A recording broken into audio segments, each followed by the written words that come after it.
अर्धा चमचा peri peri मसाला घेतला, ही शेजवान चटणी घेतली 1 चमचा, काळी मिरी पावडर घेतली अर्धा चमचा, 1 चमचा लाल मिरची काश्मीरी मिरची पावडर घेतली, इथं 1 चमचा गरम मसाला घेतलाय, अर्धा चमचा हळद घेतली आणि 200 ग्रॅम पनीर घेतले. इथं मी 2 बटाटे घेतले. तर आता याला आपण चिप्स पेक्षा थोडंसं जाड आपण याला खिसणीने खिसून घेऊ. याच्या चकल्या करून घेऊ आपण. अशा चकल्या काढून घ्यायच्या थोड्याशा जाडसर. आता आपले बटाटे किसून झाले. आता ह्या चकल्या आपण पाण्यात टाकून घेऊ.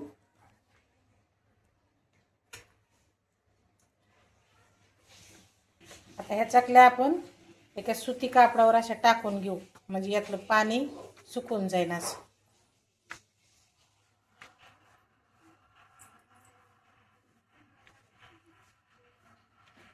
त्या फडक्याने असं दाबून घेऊ, असं म्हणजे यातलं पाणी सगळं निघत. आता ह्या पूर्ण सुक्या झाल्या. आता पाणी अजिबात नाही राहिले याला. आता इथं आपण 6 चमचे कॉर्नफ्लॉवरचं पीठ घेऊ. 2 3 4 5 आणि 6. आता ही बटाट्याची चकली घेतली आपण.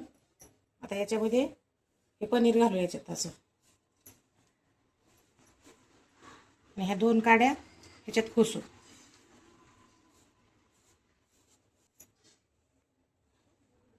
परत हे दुसरं घेतलं, हे पण याच्यात खोसू.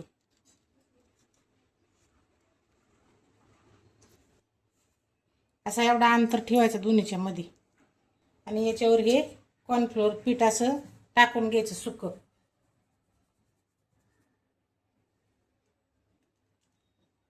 सगळ्या बाजूने हे पीठ टाकून घ्यायचं असं.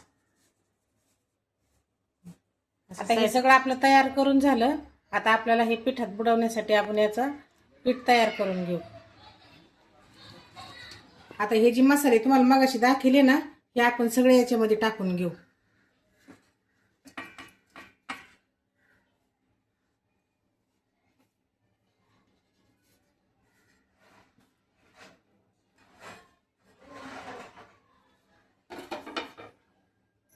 आता याच्यात चवीनुसार मीठ टाकू.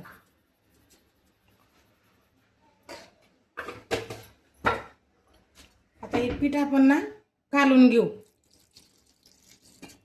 थोडं थोडं पाणी वरतून असं कालून घ्यायचं. लई पातळ पण नाही करायचं, लई घट्ट पण नाही करायचं.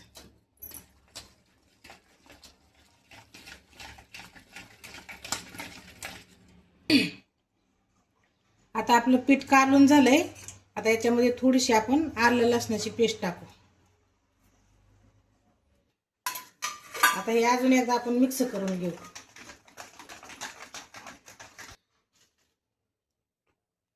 थोडंसं पाणी होतो आपण याच्यामध्ये, कारण ही त्याला मिश्रण चिकटलं पाहिजे त्या बटाट्याला.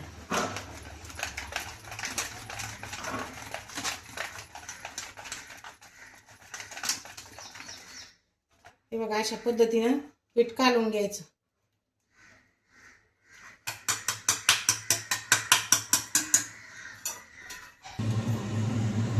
आता हे पिठात बुडून घेतलं होतं. इकडे मी तेल तापाय ठेवलंय. तेल पण आपलं गरम झालंय. आता हे आपण याच्यात सोडून घेऊ. असं हळूच सोडायचं, नाही तर मग हात भाजतात.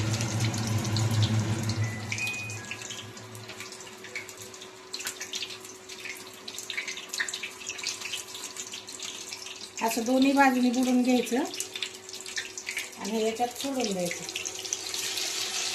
2-2च सोडायचे.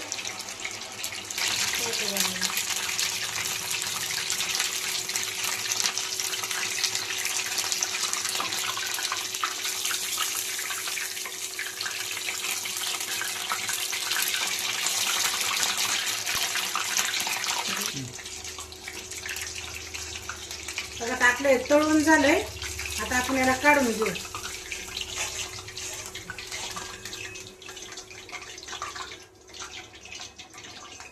अशा टिश्यू पेपरवर ठेवून द्यायचं.